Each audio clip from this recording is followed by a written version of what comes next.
오늘 우리에게 주신 하나님의 말씀은 호세아 8장 1절부터 14절 말씀입니다. 제가 가지고 있는 구약성경 페이지 1263면에 있습니다. 호세아 8장 1절부터 14절 말씀을 함께 합독으로 읽겠습니다.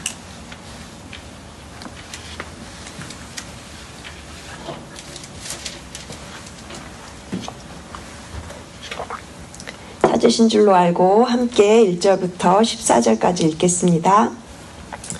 나팔을 내 입에 댈지어다. 원수가 독수리처럼 여호와의 집에 덮치리니 이는 그들이 내 언약을 어기며 내 율법을 범함이로다. 그들이 장차 내게 부르짖기를 나의 하나님이여 우리 이스라엘이 주를 아나이다 하리라. 이스라엘이 이미 선을 버렸으니 원수가 그를 따를 것이라. 그들이 왕들을 세웠으나 내게서 난 것이 아니며 그들이 지도자들을 세웠으나 내가 모르는 바이며 그들이 또 은 금으로 자기를 위하여 우상을 만들었나니 결국은 파괴되고 말리라. 사마리아여 내 송아지는 버려졌느니라. 내 진노가 무리를 향하여 타오르나니 그들이 어느 때에야 무죄하겠느냐.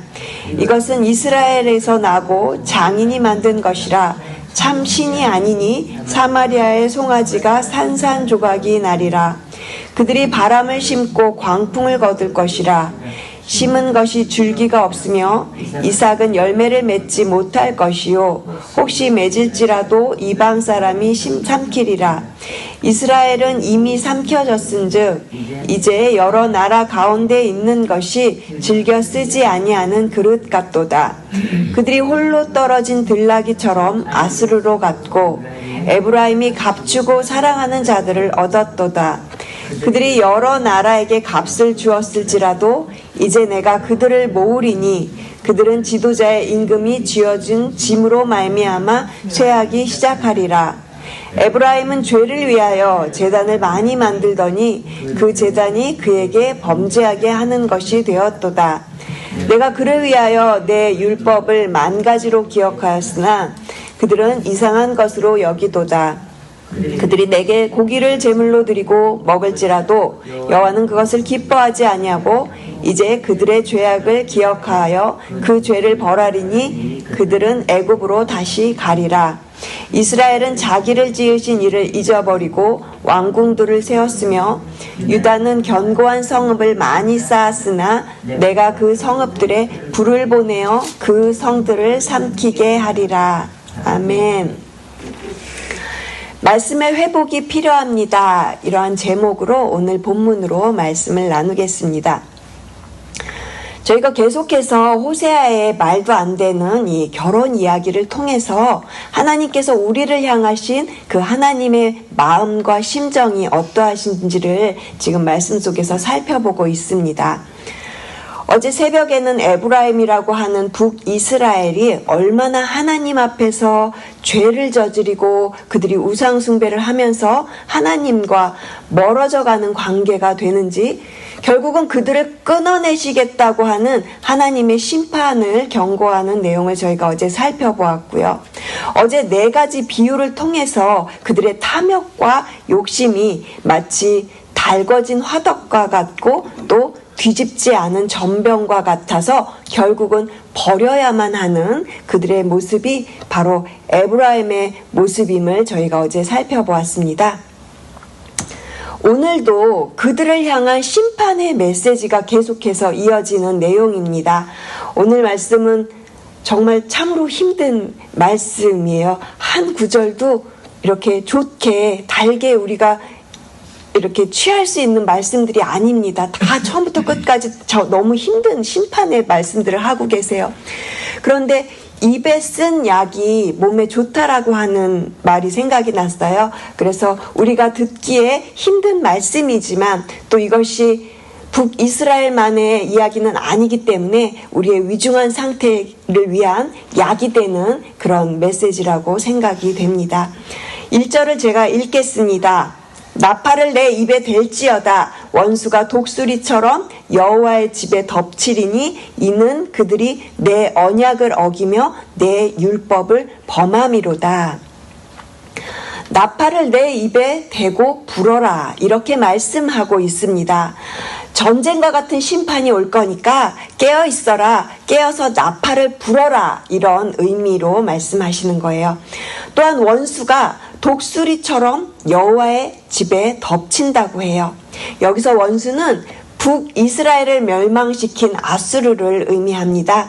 마치 독수리가 급습을 해서 먹이를 덮치는 것처럼 강한 아수르가 북이스라엘을 공격해서 덮쳐버릴 것이라고 하는 심판의 내용을 말씀하시는 것이죠. 여기서 중요한 단어가 이는이라는 단어예요. 1절 중간에 보시면 이는 왜냐하면 이런 뜻입니다. 왜 이렇게 아수르가 북이스라엘이 점령당하도록 하나님께서 이렇게 왜 이런 일을 하시는 것일까요? 왜냐하면 이는 그들이 내 언약을 어기며 내 율법을 범함이로다. 구약의 이스라엘 백성들에게 언약과 율법은 하나님의 은혜를 상징하는 것이었습니다. 그런데 그것을 버린 거예요. 그것은 마치 결혼 관계를 끝내버리는 것처럼 하나님을 버린 것입니다. 그들은 우상을 섬기면서 하나님을 버렸습니다. 아무리 하나님께서 돌아오라고 그렇게 얘기를 해도요, 그들은 돌아오지 않고요, 결국 하나님의 심판을 맞이하게 되는 것입니다. 그러면서 2절은 이렇게 말합니다. 그들이 장차 내게 부르짖기를 나의 하나님이요 우리 이스라엘이 주를 아나이다. 이스라엘 백성들에게는 반복적인 회개의 패턴이 있었어요. 그들은 여전히 우상을 섬기고 있었고, 그러다가 어려운 일이 다가오면 하나님께서 심판을 하시면 그때는 회개하고 또 하나님께로 나아가죠. 2절에서 보시는 바처럼 그들이 주를 안다고 고백하고 있지 않습니까? 그런데 이런 고백을 들어도 하나님의 마음이 전혀 움직이지 않으시는 거예요. 왜냐하면 이스라엘 백성들에게 진정한 회개가 없기 때문에 그래요. 그들은 하나님의 언약과 율법을 버렸고요. 그리고 참된 회개가 없었기 때문에 아무리 말로 주를 알아요, 주를 압니다 이렇게 고백을 해도 하나님께서는 그들의 마음을 너무나 잘 아시기 때문에 지금은 이제 그들을 외면하시는 것입니다. 사랑하는 성도 여러분, 이런 모습이 우리 안에도 있음을 보게 됩니다. 북이스라엘 백성들이 하나님을 머리로만 알았어요. 관계적으로 알아가는 그런 신앙이 아니었던 것입니다. 한마디로 비인격적인 신앙을 가지고 있었던 거죠. 입으로는 주님을 안다고 그래요. 그런데요, 우리도 그럴 수 있습니다. 우리도 주님 안다고 하는데 주님하고 관계없이 살아갈 수 있습니다. 우리도 말씀대로 안 살고 자꾸만 내 생각대로 살아가다 보면 북이스라엘 사람들과 똑같은 사람들이 되는 것이기 때문이죠. 그래서 오늘의 이 힘든 이야기가 우리에게 약이 되고 또 우리에게는 역시 말씀의 회복이 필요한 것입니다. 이러한 북이스라엘에게 하나님께서 뭐라고 하시는지 3절 말씀을 우리 함께 읽겠습니다. 이스라엘이 이미 선을 버렸으니 원수가 그를 따를 것이라. 이스라엘이 이미 선을 버렸다고 말하고 있어요. 선이라는 게 무엇일까요? 하나님께서 주신 복된 삶을 이야기합니다. 하나님의 언약과 율법으로 말미암은 믿음의 삶, 택함받은 백성의 삶입니다. 근데 그걸 어떻게 했다고요? 그 삶을 버렸다 이렇게 말을 하고 있습니다.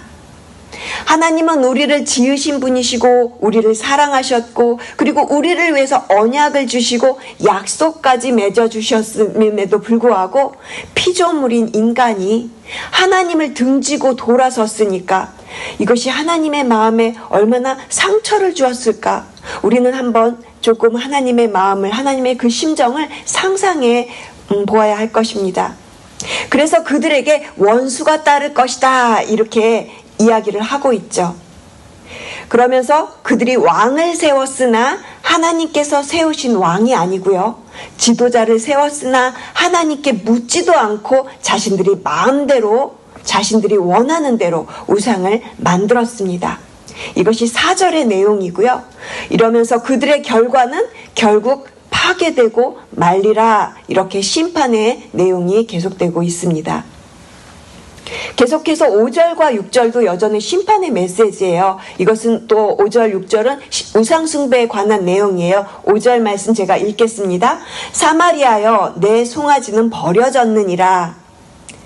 사마리아는 북이스라엘의 수도였고요. 그리고 북이스라엘 전체를 상징하는 말인데요. 5절 계속해서 보시면 내 송아지는 버려졌느니라. 내 진노가 우리를 향하여 타오르나니 그들이 어느 때에 무죄하겠느냐.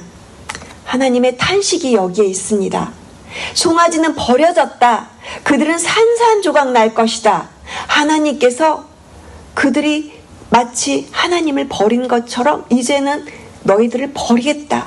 이렇게 이 말씀 속에 하나님의 그 비통함이 담겨 있는 것이죠. 그것이 6절에까지 이렇게 나옵니다. 이것은 이스라엘에서 나고 장인이 만든 것이라 참 신이 아니니 사마리아의 송아지가 산산조각이 나리라.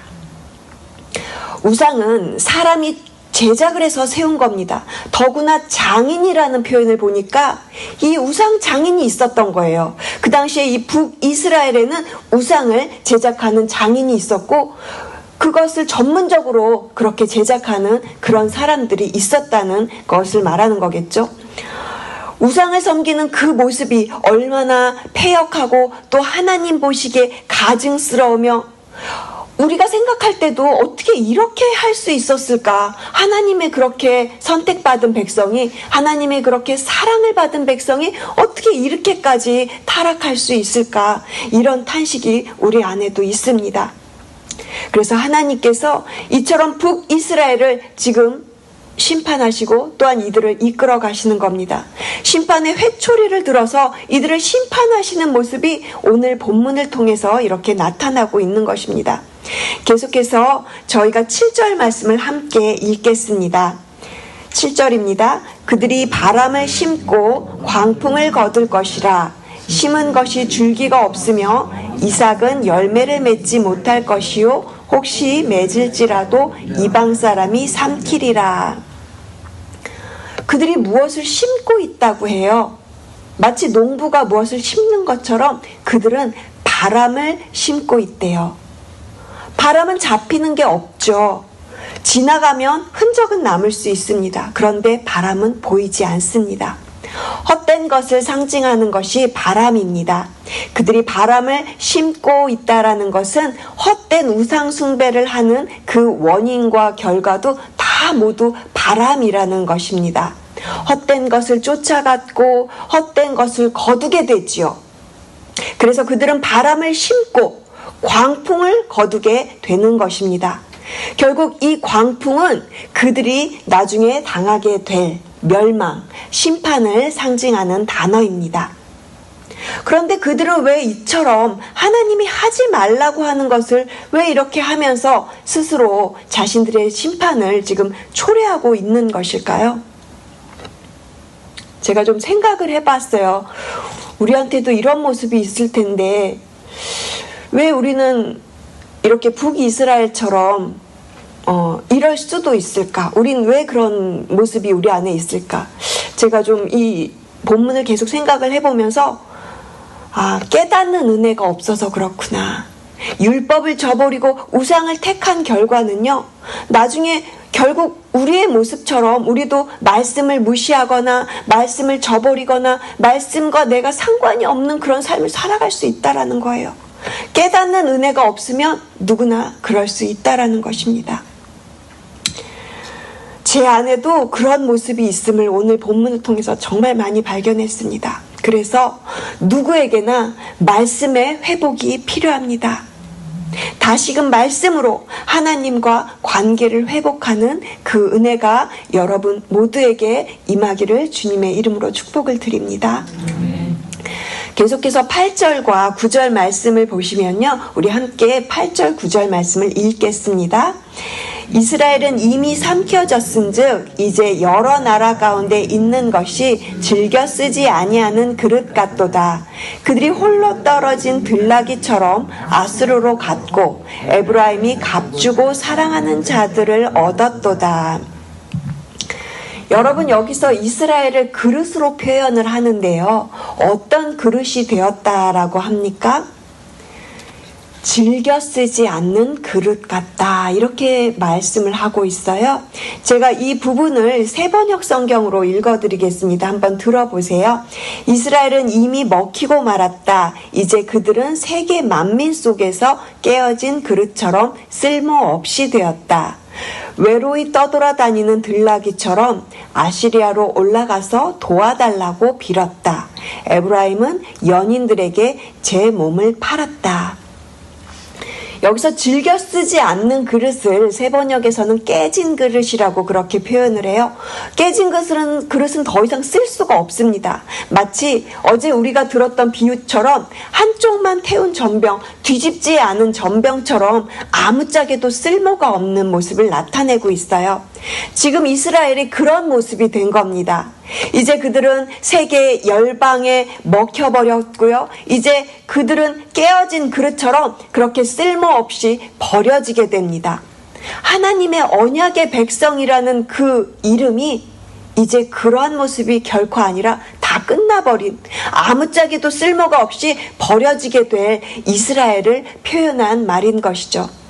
그들이 외로이 떠돌아다닌대요. 홀로 떨어진 들나귀, 홀로 떨어진 들나귀처럼 아수르로 끌려갔다라고 그렇게 표현을 해요. 이 들나귀는 처량한 신세를 표현하는 단어예요. 마치 끈 떨어진 연처럼 강대국을 의지하면서 그들에게 구걸하는 듯한 그런 모습을 표현하고 있어요. 몸을 팔아서 사랑을 구걸하듯이 그들에게 조공을 바치면서 그들에게 위로를 얻으려고 하는 이스라엘의 모습입니다. 결국 하나님보다 강대국을 의지하면서 하나님을 떠난 그들에게 하나님의 광풍이 몰아치게 될 것입니다. 결국은 그 모든 멸망과 심판은 이제 곧 눈앞에 닥치게 될 것입니다. 12절 말씀을 우리가 함께 읽겠습니다. 12절입니다. 내가 그를 위하여 내 율법을 만 가지로 기록하였으나 그들은 이상한 것으로 여기도다. 하나님께서 그들을 위하여, 이 이스라엘 백성들을 위하여 하나님의 율법을 만 가지로 기록하여 주셨대요. 이 표현을 조금 달리 표현하면 하나님의 그 사랑의 언어를 만 가지로 표현해 주셨다, 이렇게 생각해 볼 수 있습니다. 그런데 그것을 그들이 어떻게 여겼다고 합니까? 이상한 것, 낯선 것으로 여겼다는 뜻이에요. 율법을 주었는데, 하나님의 그 사랑의 표현을 주셨는데 그것을 가까이 하지 않았다라는 겁니다. 그것을 자신들과 상관없는 것으로 이상하게 여겼다라는 거예요. 하나님이 너희들을 사랑해, 내 뜻은 이래, 나는 너희들과 함께 이렇게 살아가고 싶어, 이렇게 하나님께서 말씀을 하시는데요, 그걸 외면해 버리는 겁니다. 이스라엘 백성들은요, 아무리 하나님이 그렇게 사랑의 언어로 말씀을 하셔도 나랑은 상관없어, 나는 그 율법이랑 상관없어, 나는 그냥 하나님보다 우상이 더 좋아, 이러면서 이스라엘은 그렇게 하나님의 율법을, 하나님의 그 마음과 심정을 저버린 것입니다. 사랑하는 성도 여러분, 우리가 넘치도록 말씀을 듣고 있다고 할지라도요, 그 말씀을 무시하고 그 말씀을 외면하고 더 나아가서 그 말씀과 상관없이 살아가는 삶을 살아갈 수 있습니다. 오늘 본문이 단지 북이스라엘만을 위한 메시지일까요? 하나님의 율법을 그들이 받았지만 오히려 그것을 지금은 낯설게 그렇게 여기면서 하나님과 관계없는 삶을 살아가면서 자신이 주인이 되어서 살아가는 것입니다. 그들은 율법을 이렇게 이상하게 여기면서 또 13절에 한번 보세요. 13절에 제사를 드리는데 그들이 내게 고기를 제물로 드리고 먹을지라도 여호와는 그것을 기뻐하지 아니하고 이제 그들의 죄악을 기억하여 그들의 그 죄를 벌하리니 그들은 애굽으로 다시 가리라. 자신의 죄를 회개하면서 속죄 제물을 드려요. 그런데 자신의 죄를 회개하지 않습니다. 그래서 하나님은 이제 하나님을 잊어버린 그들에게 하나님께서 너희들의 죄를 기억할 거야. 이렇게 무섭게 말씀을 하세요. 그 죄를 벌할 거야. 너희들은 다시 애굽으로 가게 될 거야.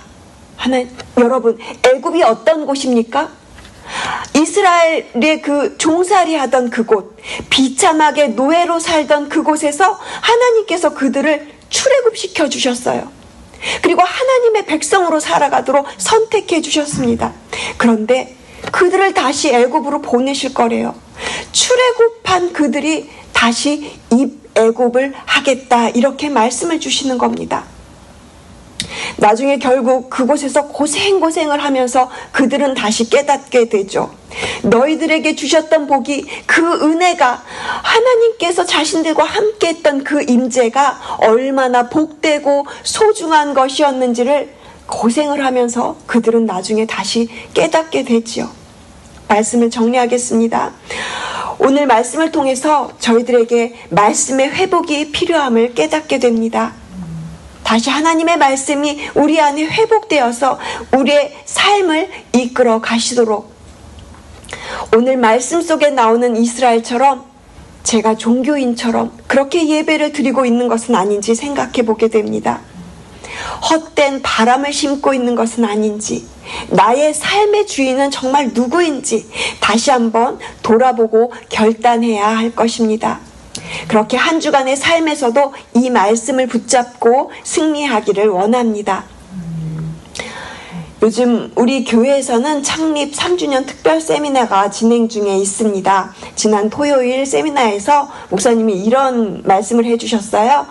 리거렌 목사님 이야기를 해주셨어요. 교회가 성장하지 않아서 어려움 중에 빠져 있을 때 말씀 카드를 사용해서 그것을 극복하고 말씀을 붙잡고 나아갔다, 이런 이야기를 들었습니다. 제가 그 이야기를 들으면서 저도 실천하고 싶었어요. 그래서 당장 식탁에 말씀 카드 박스를 준비해서 놓았습니다.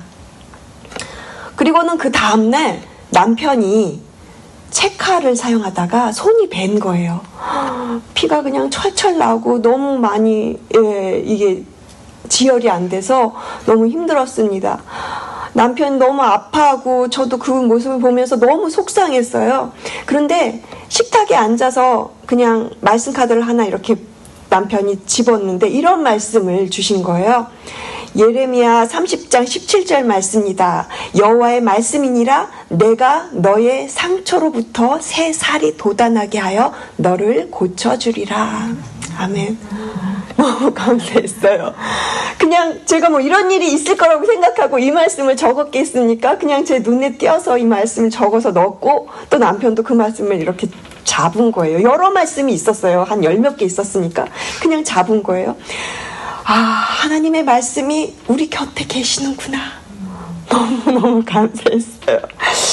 사랑하는 성도 여러분, 말씀의 회복이 필요합니다. 설교를 정리하면서 디모데후서 3장 16절 17절 말씀을 외치고 그렇게 설교를 마무리하겠습니다. 모든 성경은 하나님의 감동으로 된 것으로 교훈과 책망과 바르게 함과 의로 교육하기에 유익하니 이는 하나님의 사람으로 온전하게 하며 또한 모든 선한 일을 행할 능력을 갖추게 하려 함이라. 하나님의 말씀은 우리에게 교훈과 책망을 주십니다. 말씀이 우리를 책망하실 때 그것을 달게 받을 것인지, 아니면 책망을 혹시 회피하고 있지는 않은지 돌아보는 오늘 하루가 되기를 원합니다. 모든 성경은 우리를 하나님의 사람으로 온전하게 하십니다. 하나님의 선한 구원의 역사, 하나님의 생명의 역사를 이루어가는 하나님의 사람으로 우리를 말씀이 이끌어 주십니다. 말씀을 깨닫는 은혜가 말씀의 회복이 일어나는 저와 여러분 되시기를 주님의 이름으로 축복합니다. 기도하시겠습니다. 하나님 감사합니다. 이스라엘이 언약과 율법을 저버리고 하나님의 말씀을 무시하였던 오늘 이 본문의 말씀이 우리 안에 있지는 않은지요. 오늘 말씀을 통해서 다시금 나 자신을 돌아보게 하시니 감사합니다. 우리는 늘 말씀의 회복이 필요합니다. 주님의 말씀으로 우리를 온전케 하시고 하나님의 일을 잘 감당할 수 있는 성령의 능력도 허락하여 주시옵소서. 감사드리며 이 모든 말씀 우리를 사랑하시는 예수 그리스도의 이름으로 기도합니다. 아멘.